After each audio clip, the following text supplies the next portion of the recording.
Hello, my loves. I am super excited about today's video. I am going to start off by first apologizing. I do have a sneezer in the distance. I keep hearing somebody sneeze, but that's okay. Allergies are strong this time of year. Anyways, so today we're going to be talking about a topic that I don't think is spoken about enough, hence why I'm bringing it up today. And this is going to be cannabis and spirituality. A lot of people get the wrong idea regarding cannabis and spirituality, but what it comes down to is, cannabis has been long been identified as an entheogen. So that's a plant that can expand one's consciousness and assist in spiritual growth.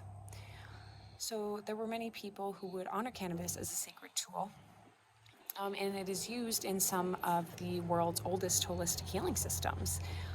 It is understood as a divine healing plant connected with Lord Shiva. So there is a thin line between spiritual development and pleasure.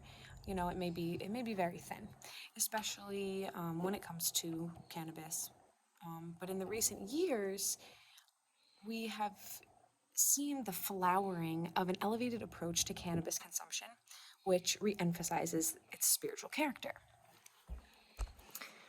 So, all over the globe, cannabis is being combined with practices such as yoga, meditation, and mindfulness.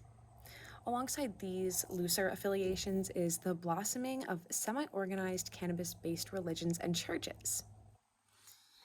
That is, that's very exciting and a whole different approach to many things. And most have also, adopted creeds that emphasize love, unity, tolerance, equality, and kindness. So these cannabis-based spiritual practices and communities honor the plant for providing a gateway to the divine through connection with the self, others, and the earth. So that's important to really start to think about this. This is just the beginning of something big. But what distinguishes this new wave of spiritual cannabis consumers for those who smoke recreationally, claiming spiritual enlightenment as byproduct?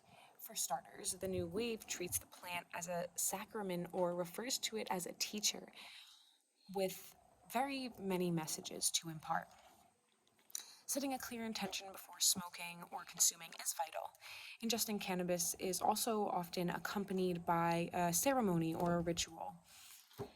So, such a philosophy has been interpreted as an effort to curtail the recent commercialization of cannabis and reclaim its roots, so to speak. Since the green rush, cannabis is frequently mentioned in the same breath as market shares and industry. Cannabis spirituality champions a more holistic understanding of the planet. In addition to its feel-good, curative qualities, it's just a beautiful thing. So, why are cannabis rituals more powerful than we may think? And since, this is something that I have been looking into for quite a while, and I've been, debating on making videos like this because I was worried about the chit-chat that people were going to have, but people are always going to have chit-chat and their own opinions for that matter, and it is totally okay. If you're drawn to this video, you're going to watch it, you're going to understand, and you're going to want to learn more. So, why are these rituals more powerful than you think? Ritual and ceremonies, they may seem like these archaic constructs, more irrational throwbacks to old school religion, but the truth is, however, that contemporary society is still saturated with ritual. It's universal to the human experience. And ritual can be profoundly rational because it is often extremely effective in charging an intention, helping an individual to feel in control, and reducing uncertainty or diminishing anxiety. Rituals also promotes, a social bonding with others. So, not only are you able to do this for yourself, but you're able to, bring this group together of others who share this same experience and same love for cannabis and spirituality as you and I do too. So,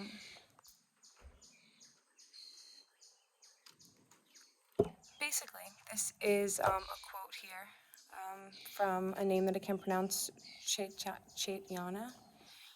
Finally, smoking the joint is itself a journey, an exploration, an act of consciously paying attention to how it smokes, speculating on the flavors and cultivar, acknowledging the body's sensations, the changes in one's attitude, and the heightened acuity of the senses.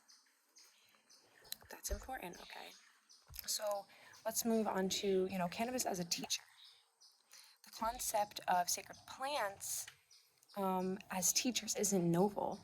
So, however, contemporary spiritual proponents of cannabis are reviving this notion, or at least making it more manifest. Cannabis is always teaching, challenging one to think outside of the box. So there is a woman named Rachel Carlavale. She was the founder of Ganjasana Yoga. So she weaves cannabis into her yoga and her mindfulness and meditation practices to help participants access the wisdom of the plant.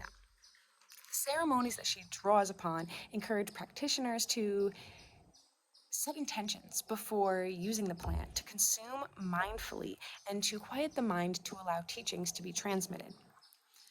Though it's improbable that most cannabis consumers will begin viewing their relationship with cannabis as a student-teacher dynamic, it's incontestable that what we put in our bodies influences our state of mind and consciousness.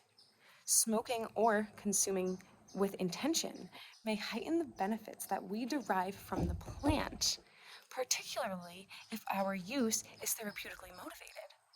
So, a spiritual approach to cannabis could also mean that we lean towards supporting sustainable cannabis growers or become aware of deeper meanings when we pass a joint around in social settings. So, at the very least, it will elevate our experience. So, that is, pretty much a good explanation as to why it is good to, give different things, gain different experiences, I should say, because usually 9 out of 10 times the experience that you have is going to be a lot different than you had intended at first or thought it was going to be. So, that being said, if you have had second thoughts about, is it okay to be spiritual and consume cannabis, now you have your answer.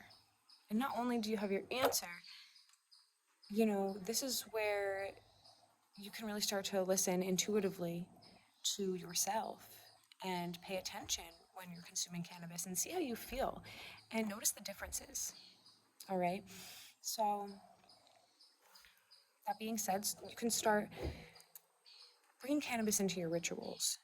There is so many different types of rituals that you can do and still, involve the cannabis. You can just add it in there, and that's the beautiful thing about it.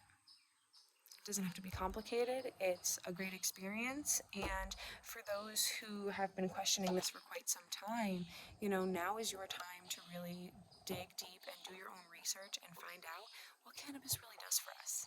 Spiritually, it, can make a huge difference and a huge impact on our spiritual connection. So, I hope that this video has been helpful to you.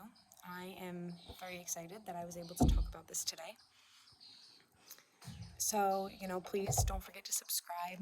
You can go ahead and find me on Facebook, K Anita, and you can join my free Facebook group, Awaken With Us. I appreciate you guys so much. Have a beautiful day.